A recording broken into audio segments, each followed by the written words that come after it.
Hello judiciary competition की तैयारी करने वाले विद्यार्थियों। आज हम जुडिशरी कॉन्सेप्ट में बात करेंगे आरजीएस और एपीओ एग्जामिनेशन में IPC section 34 to IPC section 38 तक की। दोस्तों और विद्यार्थियों, देखिए आईपीसी के सेक्शन के अंदर बहुत सारी क्रिमिनल लॉ में बारीकियां हैं और उनकी डेफिनेशन के एक एक शब्द का एक एक अलग अलग अर्थ निकलता है। देखिए आज जो बात करने जा रहे हैं हम आईपीसी की सेक्शन 34 के बारे में। सो आईपीसी का सेक्शन 34 है वह कॉमनली जो इंटेंशन करेगा, कॉमनली जिस पर अपना फोकस रखेगा वह होगा सामान्य आशय, वह रहेगा सामान्य आशय। तो सामान्य आशय या कॉमन इंटेंशन क्या है? देखिए एक वर्ड सामान्य आशय या कॉमन इंटेंशन से कंप्लीट जो सजा का प्रावधान है और वह चेंज हो जाता है। देखिए डेफिनेशन क्या कहती है, ये थोड़ा सा मैं चेंज कर देता हूं। यहां पर रहेगा सामान्य सामान्य सामान्य आशय को अग्रसर करने में, उसको क्रियान्वित करने में, उसको क्रिएट करने में, तो सामान्य आशय को अग्रसर करने में कई व्यक्तियों द्वारा, तो सबसे पहली कंडीशन देखो यहां क्रिएट होती है कई व्यक्ति। तो कई व्यक्ति में कम से कम जो व्यक्तियों की संख्या है वो कम से कम 2 होनी चाहिए। तो कई व्यक्तियों द्वारा किए गए कार्य, जबकि कोई आपराधिक कार्य कई व्यक्तियों द्वारा अपने सबके सामान्य आशय को अग्रसर करने में किया जाता है, तब ऐसे व्यक्तियों में से हर व्यक्ति उस कार्य के लिए उसी प्रकार दायित्व के अधीन माना जाएगा मानो वह कार्य अकेले उस व्यक्ति ने किया है। यहां हम एग्जाम्पल लेते हैं। देखिए मैं इस एग्जाम्पल में आपको समझाता हूं कि सामान्य आशय किस प्रकार लागू होता है। यहां मैं एक सेक्शन की बात करूंगा। आईपीसी एक सेक्शन है, आईपीसी का सेक्शन रहेगा 376 और इसका जो 376 है 376D, इसके अंदर गैंगरेप को बताया गया है। तो ये गैंगरेप कब होता है? देखिए हम एक एग्जांपल समझते हैं। ए कोई व्यक्ति है, ए कोई व्यक्ति है, वह क्या करता है, ए जो व्यक्ति है वह एक अपने दोस्त, जो महिला दोस्त है, उसको अपने घर पे बुलाता है। ए व्यक्ति अपनी एक महिला दोस्त को अपने घर पे बुलाता है। ए के साथ इसका एक दोस्त बी भी वहां होता है और ए की जो महिला दोस्त होती है उसका नाम मान लीजिए सी है। तो ए ने सी को अपने घर पे बुलाया जहां कोई और नहीं है, वहां ए और बी ये 2 दोस्त हैं। यहां ए ने किसी प्रकार से, ए ने क्या किया, अपनी महिला दोस्त सी के साथ रेप कर दिया। तो यहां ए ने रेप का जो अपराध कारित किया है और यहां जो बी था वह यहां मौजूद था। ए ने बी को यह अग्रसर किया कि मैं ये कृत्य करूंगा, ये कार्य करूंगा और आपको क्या करना है, गेट के बाहर खड़ा होना है। तो ए के इस कार्य, इस अपराध में बी क्लियरली शामिल है, वह बाहर देखरेख कर रहा है, उसे पता है कि ए क्या कार्य कर रहा है, वह उसके सामान्य आशय में शामिल है। तो यहां पे जो सेक्शन 376D जो लगा है, गैंगरेप जो लगा है, वह ए और बी दोनों पर लगा है। तो यहां पर चाहे ए ने फिजिकली वहां कुछ नहीं किया, लेकिन उस कंडीशन में, उस कार्य में ए का सहयोगी रहा है, उस सामान्य इंटेंशन में शामिल रहा है। तो यहां पर बी को भी 376D का आरोपी माना जाएगा। तो यहां सामान्य आशय की बात हो रही है। तो आईपीसी के सेक्शन 34 में यही बताया गया है कि जब कोई कार्य 2 व्यक्ति या 2 से अधिक व्यक्तियों द्वारा किसी ऐसे अपराध को कारित करने में किया जाता है जहां उनका उद्देश्य एक रहा होता है, तो प्रत्येक व्यक्ति यह माना जाएगा कि यह कार्य उसने अकेले ने किया है, यह समझा जाएगा और उसके लिए जो दंड का प्रावधान होगा वो सेम सभी के लिए समान रूप से रहेगा।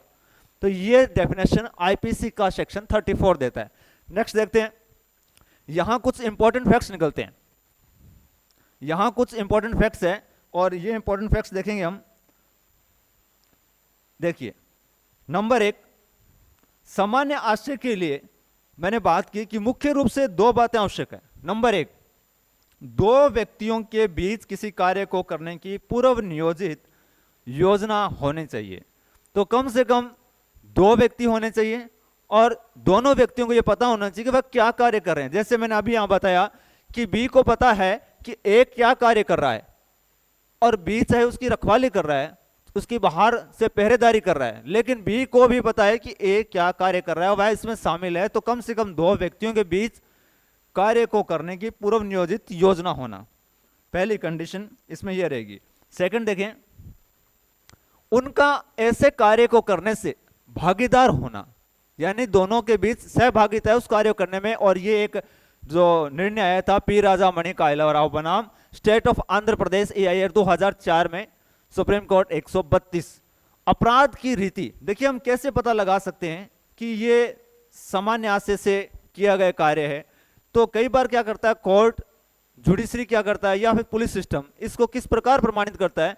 तो कई बार अपराध करने का जो तरीका होता है, अपराध की रीति होती है, और हथियार की किस्म, चोट की प्रकृति, अभियुक्त के आचरण आदि में सामान्य आशय का पता लग सकता है। और इसे एक मामले में बताया भी गया है, गोड़प्पा बनाम state of Karnataka AIR 2013 SC 1595। इसमें यह बताया गया कि अपराधी जब कोई अपराध करता है, दो व्यक्ति कोई अपराध कर रहे हैं, वह चोरी कर रहे हैं, दोनों के पास चोरी करने के लिए समान हथियार है, किसी ताले को तोड़ने का समान हथियार है, वह भी हथियार उसी के पास है और वह हथियार बी के पास भी है। और उनका जो तरीका है, क्योंकि दोनों ने प्लानिंग की थी, तरीका दोनों का सेम है, तो तरीके से पता लगता है कि ये दोनों साथ शामिल थे। या हथियार है, हथियार की किस्म एक जैसी हो सकती है, तो इससे भी कई बार प्रमाणित होता है कि ये दोनों का सामान्य आशय था। नेक्स्ट देखते हैं,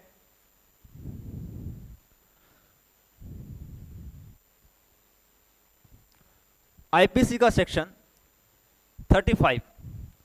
जबकि ऐसा कार्य इस कारण आपराधिक है कि वह आपराधिक ज्ञान या आशय से किया गया है। जब कभी कोई कार्य जो आपराधिक ज्ञान या आशय से किए जाने के कारण ही आपराधिक है, कई व्यक्तियों द्वारा किया जाता है, तब ऐसे व्यक्तियों में से हर व्यक्ति जो ऐसे ज्ञान का आशय उसे कार्य में सम्मिलित होता है, उस कार्य के लिए उसी प्रकार दायित्व के अधीन है, मानो वह कार्य उस ज्ञान या आशय के अकेले उसी द्वारा किया गया है। देखिए, मैंने आपको पहले बताया कि चाहे दो व्यक्ति हो या तीन व्यक्ति हो या चार व्यक्ति हो, जब उन्हें पता है कि यह आपराधिक कार्य किया जा रहा है और उन्हें ज्ञान है पूर्व में कि यह कार्य किया जा रहा है, और इसमें व्यक्ति जो ऐसे ज्ञान का आशय है उसे पता है और उस आशय से, उस अपराध को कारित करने के आशय से उस कार्य को करते हैं, तो ये कंप्लीटली समझा जाएगा कि हर व्यक्ति ने वह अपराध किया है। यहां पर सेम सेक्शन के अकॉर्डिंग सबको समान दंड का प्रावधान किया जा सकता है।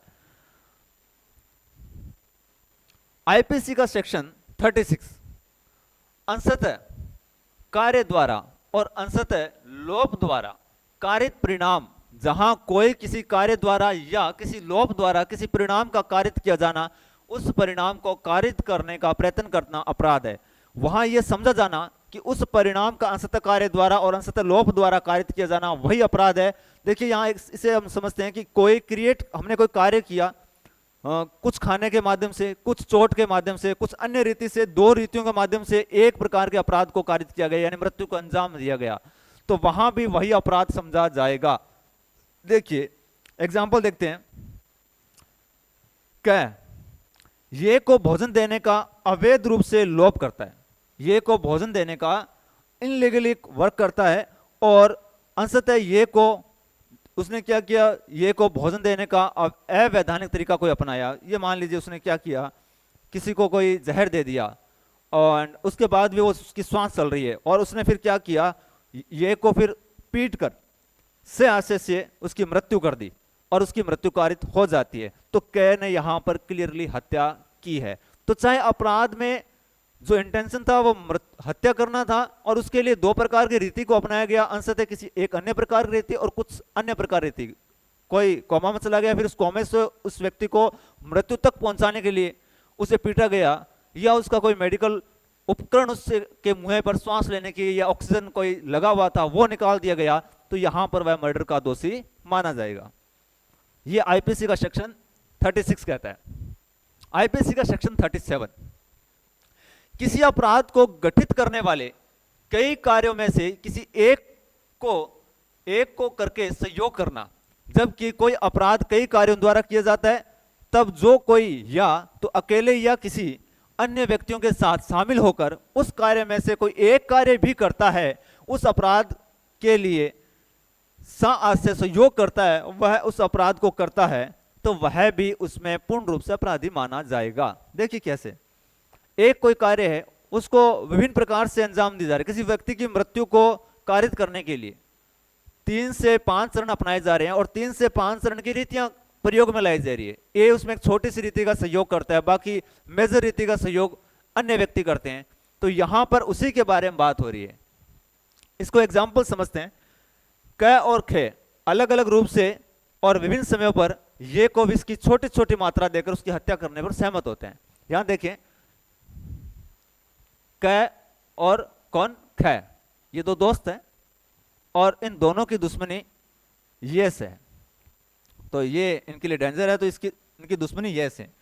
ये सामान्य आशय, इन दोनों का सामान्य आशय, कॉमन इंटेंशन क्या है कि ये दोनों ये को मारना चाहते हैं, लेकिन उन्होंने रीति क्या अपनाई, ये क्या करते हैं, ये को विष की छोटी छोटी मात्रा देते हैं और उसकी हत्या करने पर सहमत होते हैं। तो ये विष की छोटी छोटी मात्राओं के माध्यम से ये का मर्डर करना चाहते हैं। इस प्रकार दी गई विष की कई मात्राओं के प्रभाव से ये मर जाता है। यहां क और ख हत्या करने में से आशय सहयोग करते हैं, और क्योंकि उनमें से हर एक ऐसा कार्य करता है जिससे मृत्यु कारित होती है, वह दोनों इस अपराध के दोषी हैं, यद्यपि उनके कार्य पृथक हैं। देखिए मैंने क्या बताया, क और ख दोनों मान लीजिए दोस्त हैं और इन दोनों की कोई दुश्मनी या फिर दोनों की रंजिश ये के साथ है। इन दोनों ने एक प्लान बनाया, इन दोनों का ही कॉमन इंटेंशन ये को मारना है। इसमें मान लीजिए क ने ये को खाने में हल्का सा जहर दिया, ये कार्य ख ने किया कि हम उसको धीरे धीरे मारेंगे और ये धीरे धीरे उसको पता लगे या धीरे धीरे शरीर में रिएक्ट करे। ऐसा कोई केमिकल है जो बॉडीज में 2 या 3 दिन में जाकर के उसको कंप्लीट रिएक्ट करे और अचानक उसकी फिर कोई अटैक से इस प्रकार मृत्यु हो, तो ऐसा कोई केमिकल हो। तो देखिए कहने उसको जहर की मात्रा दी, वो मान लीजिए 0.5 mg, कहने दी खाने में वो मान लीजिए 0.7 mg। फिर नेक्स्ट डे उसका असर इससे है कि 2 या 3 दिनों में होगा।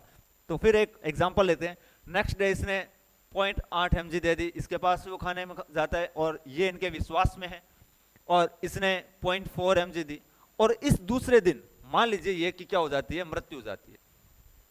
इस दूसरे दिन ये की मृत्यु हो जाती है।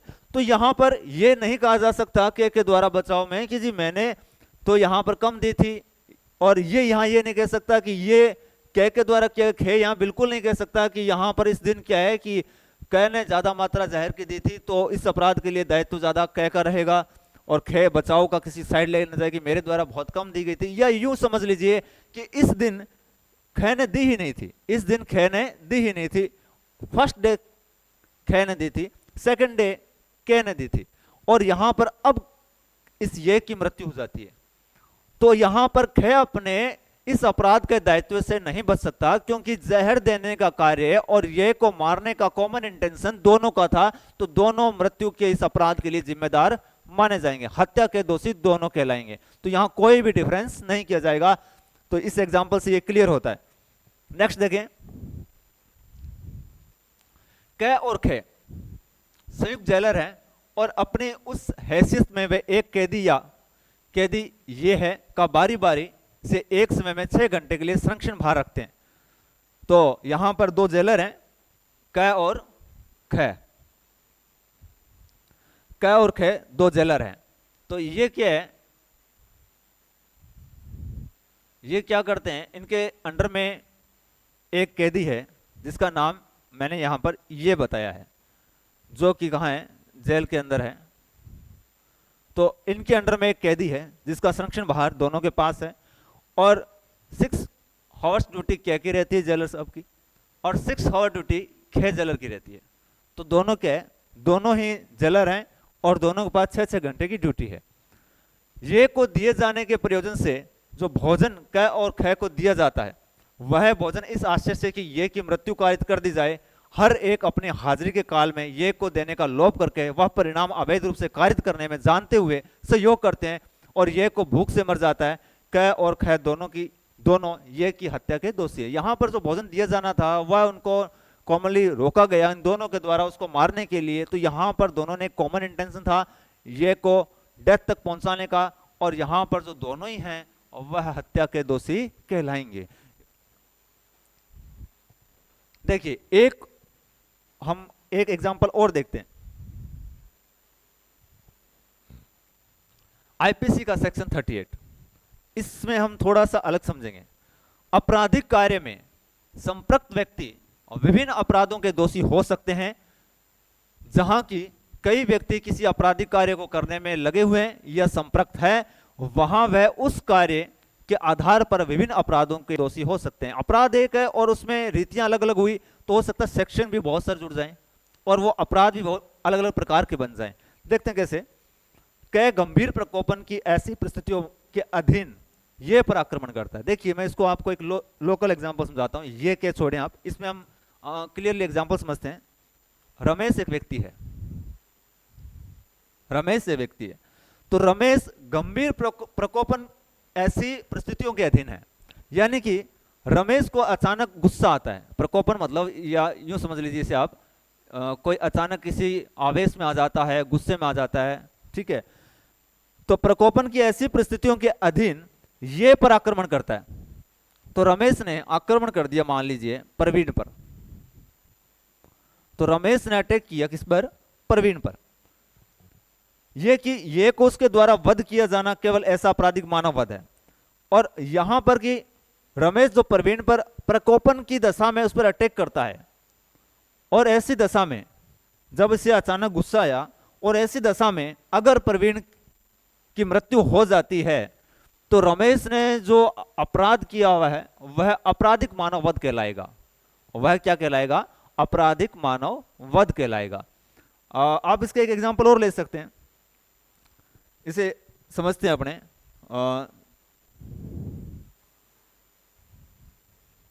देखिए इसे ऐसे देखें, मान लीजिए प्रवीण कोई व्यक्ति है। ऐसे बहुत सारे एग्जाम्पल हमें कोर्ट में देखने में मिलते हैं, बहुत सारे केस चलते हैं। मैं आपको प्रैक्टिकली एग्जाम्पल से समझाता हूं। मुझे अभी याद है केस के बारे में, वही देखिए। मैं सिर्फ पात्र का नाम चेंज कर रहा हूं। प्रवीण एक व्यक्ति है जो कि शादीशुदा है। प्रवीण की शादी लता से होती है। प्रवीण की शादी लता से होती है। तो प्रवीण एक व्यक्ति जिसकी शादी किससे हुई? लता से हुई। और लता का एक फ्रेंड था, आप इसे बोल सकते हैं एक पुरुष मित्र, बॉयफ्रेंड था, और उसका नाम था राज। तो लता का एक फ्रेंड राज था, और शादी से पहले भी लता का जो अफेयर था वो राज के साथ चलता था। दोनों की शादी होने के बाद भी कंटिन्यू रहा। एक बार राज और लता ने कहीं मिलने का प्रोग्राम बनाया और दोनों मिलते हैं। राज और लता किसी स्थान पर जाकर के मिलते हैं, दोनों एक होटल में रूम बुक कराते हैं और यहां मिलते हैं। जब राज और लता आपस में मिलते हैं, उसमें प्रवीण को वर्क पर जाना था, ऑफिस, प्रवीण को ऑफिस के लिए निकलना था। और प्रवीण के ऑफिस जस्ट निकलते ही राज और लता होटल के लिए निकलते हैं। लेकिन प्रवीण की गाड़ी ट्रैफिक में फंसी होती है। तभी प्रवीण ने देखा कि लता किसी अन्य व्यक्ति के साथ गाड़ी में निकल रही है। प्रवीण को कुछ मन में शंका हुई।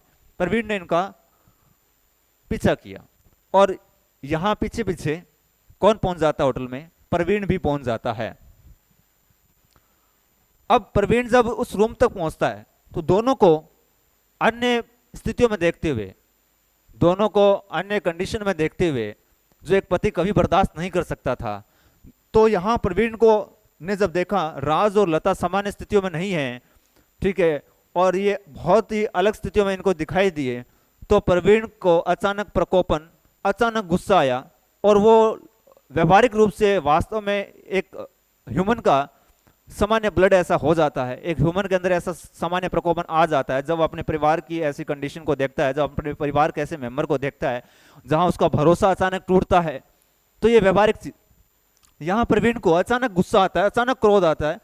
तो ये जो वर्ड है कौन सा? प्रकोपन। ये इसी के लिए प्रवीण को प्रकोपन हो जाता है, अचानक इतना तीव्र एंग्री हो जाता है कि प्रवीण ने क्या किया, कोई वहां से गिलास उठाया कांच का और क्या किया, राज के सर में मार दिया, और राज की अत्यधिक ब्लीडिंग होने के कारण इसकी मृत्यु हो जाती है। तो यहां पर जो प्रवीण जो दोषी पाया जाएगा वह आपराधिक मानव वध का होगा। तो यहां प्रवीण का जो दोष होगा वह आपराधिक मानव वध का होगा। एक एग्जाम्पल आपने ये समझा। तो ये हत्या कब हो सकती थी, मर्डर हम कब कह सकते थे इसको। अब देखिए इसी के अंदर एक अन्य व्यक्ति शामिल हो जाता है, एक अन्य व्यक्ति क्या हो जाता है, शामिल हो जाता है। उसने भी कौन सा अपराध किया। अब मान लीजिए प्रवीण को अचानक गुस्सा आया, यहां पर एक अन्य व्यक्ति, मान लीजिए प्रवीण का दोस्त जो प्रवीण के साथ गाड़ी में था, वो भी यहां आया होता है। उसका नाम मान लीजिए सुरेश होता है। और सुरेश क्या है, सुरेश के ने क्या किया, जहां जब प्रवीण को प्रकोपन बढ़ा, उसे अचानक गुस्सा आया, तो सुरेश ने सहायता की। सुरेश ने क्या किया, प्रवीण को एक धारदार हथियार जो होटल में पड़ा था वहां पर, वो पकड़ा दिया। किसको, सुरेश ने प्रवीण को। और इसको प्रोत्साहित किया किल्ड करने के लिए राज को। और यहां पर प्रवीण ने राज को मार दिया। तो यहां पर जो सुरेश है इसने भी अपराध किया है, और इसने जो अपराध किया है ये अपराध हत्या का किया है, ये अपराध हत्या किया है। क्योंकि यहां जो इसके लिए कंडीशन अप्लाई हो रही है वह प्रकोपन वर्ड इसके साथ में है। यहां प्रवीण ने जो ऑफेंस किया है वो अत्यधिक प्रकोपन में आने के कारण किया है। अपनी सामान्य अवस्थाओं से वो अलग हो चुका है, उसकी मानसिक स्थिति बदल चुकी है। लेकिन यहां पर सुरेश जो है वो राज से किसी पुरानी रंजिश रखता था और उसे मौका मिला, और उसने क्या किया, अपने इसी रंजिश को निकालने के लिए प्रवीण को प्रोत्साहित कर दिया और इसे हथियार थमा दिया कोई भी, और उस हथियार से ये राज को मार डालता है। तो यहां पर सुरेश हत्या का अपराधी माना जाएगा, दोषी माना जाएगा। तो यहां वही हो रही है कि किसी एक कार्य में अलग अलग प्रकार के अपराध भी हो सकते हैं। जो हत्या की कोटि में नहीं आता, जो प्रवीण ने किया था वह हत्या की कोटि में नहीं आता। लेकिन देखो यहां देखा, खे जो ये से वेमन से रखता था उसका वध करने के आशय से, प्रकोपन से वशीभूत नहीं होते भी, देखिए मैंने आपको बताया था कि सुरेश था, उसको कोई गुस्सा नहीं आया था, सुरेश को कोई गुस्सा नहीं आया था, लेकिन इसका वैमनस्य था राज से, इसकी दुश्मनी थी राज से। तो यहां पर प्रकोपन के वशीभूत भी नहीं, इसका माइंड विवेक सब इसके कंट्रोल में नहीं होते भी, ये का वध करने में क्या करता है, सहायता। ये सुरेश सहायता करता है किसकी, मैंने अभी बताया था प्रवीण की सहायता करता है। तो यहां जब प्रवीण की सहायता करता है, यहां तथापि कै और खे दोनों ये की मृत्यु कारित करने में लगे हुए। यहां देखो सुरेश और प्रवीण दोनों ही राज को मारने का काम कर रहे हैं। खे की हत्या का दोषी है और कै केवल आपराधिक मानव वध का दोषी है। तो यहां देखिए, यहां जो सुरेश है ये राज की हत्या का दोषी कहलाएगा, और इसने क्या किया है, आपराधिक मानव वध किया है, क्योंकि ये अपनी सामान्य स्थिति में नहीं था, प्रवीण था। प्रवीण ने अपनी पत्नी को कुछ इस ऐसी कंडीशन में देखा जिससे उसका मानसिक संतुलन बिगड़ गया है, विवेक काम नहीं कर रहा है, अचानक उसके अंदर प्रकोपन आया है, माइंड उसका उस गुस्से के अधीन हो चुका है। तब प्रवीण ने जो ऑफेंस किया है ये आपराधिक मानव वध है। लेकिन सुरेश जो कि राज से पुरानी रंजिश रखता था, उसे मौका मिला और उसने इसी रंजिश को निकालने के लिए प्रवीण को और प्रोत्साहित किया। उसके पास में एक हथियार पड़ा था धारदार कोई भी, उसे पकड़ा दिया किसको, प्रवीण को, और प्रवीण ने वो चला दिया राज पर और राज की मृत्यु हो गई। तो दोनों ने मिलकर ये काम तो किया है, लेकिन यहाँ अपराध अलग अलग है। यहाँ आपराधिक मानव वध हुआ है और यहाँ सुरेश हत्या का दोषी, चाहे सुरेश ने डायरेक्टली उस पर अटैक नहीं किया है। तो ये आईपीसी की बारीकियां हैं। तो देखिए आईपीसी के अंदर चाहे आप आरजीएस की तैयारी कर रहे हो चाहे एपीओ की तैयारी कर रहे हो, किसी भी डेफिनेशन को पढ़ करके रट करके हम क्लियर नहीं कर सकते जब तक, क्योंकि डेफिनेशन से वो इंग्लिश में दी गई है चाहे वो हिंदी में दी गई है। दोनों ही प्रकार की डेफिनेशन में जो वर्डिंग रहती है लॉ की, कानून की, उन वर्डिंग से हमें बहुत ज्यादा समानता लगती है प्रत्येक दूसरी डेफिनेशन के साथ। तो उसको हम जब क्लियर करेंगे उसके अंदर हम उस दोनों के अंदर उन दोनों डेफिनेशन में जब हम अंतर करेंगे, डिफरेंस देखेंगे, तब हमें व्यवहारिक नॉलेज चाहिए जो हमने कोर्ट में सीखा है, जो हमने केस लड़ते समय सीखा है। तो इसलिए आप ज्वाइन करें वर्कशॉप क्लासेज जो हम यहां पर आपको प्रोवाइड करवा रहे हैं। इन वर्कशॉप क्लासेस में हम एक एग्जांपल से नहीं बल्कि 10 एग्जांपल से एक डेफिनेशन क्लियर करेंगे और टाइमली फाउंडेशन बैच में आपका सिलेबस क्लियर होगा। प्लस में आपको रिटन एग्जामिनेशन में किस प्रकार लिखना है ये भी मैं आपको क्लियर करवाऊंगा। प्रत्येक शब्द को आप कानूनी रूप से, कानूनी तरीके से आपकी जो लैंग्वेज है उसकी मर्यादित लैंग्वेज में लिखेंगे और लैंग्वेज का भार कुछ इस प्रकार होगा कि एग्जाम में उसका इफेक्ट आपका अच्छा रहने वाला है। तो ये आईपीसी की सेक्शन 34 टू 38 की मैंने बात की, और दोनों ही सेक्शन, सभी सेक्शन की बात मैंने एग्जाम्पल के साथ की थी। अगर आप आरजीएस या फिर एपीओ की प्रिपरेशन कर रहे हैं, अदर एग्जाम भी है, एडीजे है, जीएलओ है, अदर विधिक सेवाओं के एग्जाम भी होते हैं, वह भी यहाँ संचालित है, लेकिन ये दोनों ही वैकेंसियां अभी तो जनवरी में इनका प्री होना है, दोनों ही वैकेंसियों की अगर आप तैयारी कर रहे हैं, दोनों के अंदर प्री है, मेन है, इंटरव्यू है, तो इनके लिए अगर आप तैयारी कर रहे हैं तो आप मेरी वर्कशॉप क्लासेस में आए, और यहां पर प्रत्येक एक्ट, चाहे वो आपका आईपीसी है, सीआरपीसी है, या फिर आपका एग्जामिनेशन कंडक्ट कोड है, कोई प्रकार का एक्ट है, उसमें हम प्रत्येक एक्ट को बहुत ही बारीक से, बहुत ही गहराई समझेंगे, यहां तक कि आपको किसी प्रकार का मन पर, दिमाग पर किसी प्रकार का बोझ नहीं आने वाला। क्योंकि जब हम प्रैक्टिकली इन चीजों को करेंगे, जब व्यवहारिक रूप से एग्जाम्पल क्रिएट करेंगे, जब हम केस की स्टडी करेंगे, केस के बारे में बात करेंगे, निर्णय किस प्रकार दिए जा रहे हैं, निर्णय किस प्रकार जा रहे हैं, तब हर चीज हमारी क्लियर होगी, हम उन चीजों को समझ पाएंगे, और क्लियरली हम आरजीएस और एपीओ के अंदर अपना 100% आउटपुट दे पाएंगे,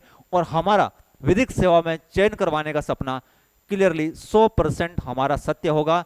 मैं और आप इन दोनों ही सपनों के लिए, इन विधिक सेवाओं की तैयारी के अंतर्गत आप मिलकर काम करेंगे। यहां पर आपकी कुछ लैंग्वेज रहती है, हिंदी और इंग्लिश लैंग्वेज, वह भी कंप्लीटली आपको मिलेगी। 4 आवर्स क्लासेस के साथ में आपको कंप्लीट समय के अंतर्गत तैयारी करवाई जाएगी। आपके ऊपर यह भार नहीं हुआ कि क्लासरूम लगाने के बाद घर पे जाकर के फिर आप डेफिनेशन रटो, ऐसा नहीं करना। यहाँ क्लासरूम अटेंड करने के बाद घर पे सिर्फ आपको टेस्ट सीरीज ज्वाइन करनी है, जो ऑनलाइन प्रोवाइड करवाई जाएगी। क्लासरूम ऑफलाइन में ही आपका बेनिफिट होने वाला है, लेकिन टेस्ट सीरीज जो आप रात में बैठे, आपका समय आपके पास है, तो ऑनलाइन जो मैंने डेफिनेशन बताई उसके बहुत सारे एग्जाम्पल है। जैसे मैंने बोल दिया, ये क्या, ये आपराधिक मानववध है, क्या ये मर्डर है, या फिर ये एक्सीडेंट है, ठीक है। तो वहां आप उन चीजों को क्लियर करेंगे, आप आंसर लिखेंगे, तो जब अगले दिन हम मिलेंगे तो उन चीजों को फिर ब्रीफली देखेंगे कि क्या क्या आपने आंसर दिए और उनमें क्या डिफरेंस आया, तो क्लियरली हम उनको एग्जाम में क्लियर कर पाएंगे। जैसे मैंने पिछली क्लास में एग्जांपल दिया था कि आपराधिक मानववध, एक माँ की गर्भ के अंदर एक बच्चा है, उस पर बाहर से कोई प्रहार किया जाता है और बच्चे की गर्भ में मृत्यु हो जाती है, तो ये क्या है, ये मर्डर नहीं है, ये आपराधिक, ये मर्डर नहीं है, ये किसी अन्य प्रकार गर्भपात, अन्य प्रकार की हत्या हो सकती है, किसी अन्य प्रकार का अपराध हो सकता है, जो विभिन्न प्रकार का मैं आगे आपसे बात करूंगा, बताऊंगा भी। और अब उस बच्चे का एक अन्य कोई पार्ट बाहर आ गया, बाहर निकलते समय अगर आपने इंटेंशन, आश्चर्य के साथ उस बच्चे का जब थोड़ा सा मुंह बाहर आया, तब आपने उसके ब्लड लगा दी यहाँ पर और उस बच्चे की मृत्यु हो जाती है, तो आपने जो अपराध किया है, ये क्लियरली आपने जो ऑफेंस किया है, यहाँ पर क्लियरली ऑफेंस को आपको अपराध में शामिल करना पड़ेगा, ये इंटेंशन यहाँ माना जाएगा। अब एक डॉक्टर होता है, वो उस बच्चे को निकाल रहा है, और उससे क्या हुआ, उसने कोई इंस्ट्रूमेंट यूज किया, अपनी कोई मशीनरी के माध्यम से उस बच्चे को पुश करवा रहा है, कैसे निकाल रहा है, और अचानक उसकी मशीनरी स्टॉप हो जाती है, कुछ गड़बड़ आ जाती है, टेक्निकली कोई ऐसी मशीन लगी हुई है, या फिर मान लो उसके हाथ से कुछ ऐसा हो जाता है कि उसके हाथ में उस बच्चे की डेथ हो जाती है, तो वहां पर हो सकता है वह आपराधिक मानववध या हत्या न होकर के वह क्या हो सकता है, वह दुर्घटना भी हो सकती है। तो हर कंडीशन में हमारे आंसर क्या हो जाएंगे, अलग अलग हो जाएंगे, और इन अलग अलग आंसरों को कैसे पहचानें, कंडीशन को किस प्रकार सॉल्व करें, ये तब कर पाएंगे जब हम डेफिनेशन और दिए गए प्रावधानों की गहराई में बात करेंगे, एग्जाम्पल के साथ बात करेंगे, केस स्टडी के साथ बात करेंगे। तो जुड़िए मुझसे, ज्वाइन कीजिए अभिमान आईएएस एकेडमी, जो कि लेके आया है जुडिशरी का एक नया कॉन्सेप्ट, जिसके अंतर्गत आप आरजीएस, एपीओ, जेएलओ और एडीजे जैसी विभिन्न प्रकार की भर्तियों की तैयारी, चाहे वो अदर स्टेट का जुडिशरी एग्जाम भी क्यों ना हो, आपको यहाँ पर करवाई जाएगी विद 100% वर्कशॉप क्लासेस के साथ। थैंक यू, धन्यवाद, मिलते हैं नेक्स्ट क्लासेस में।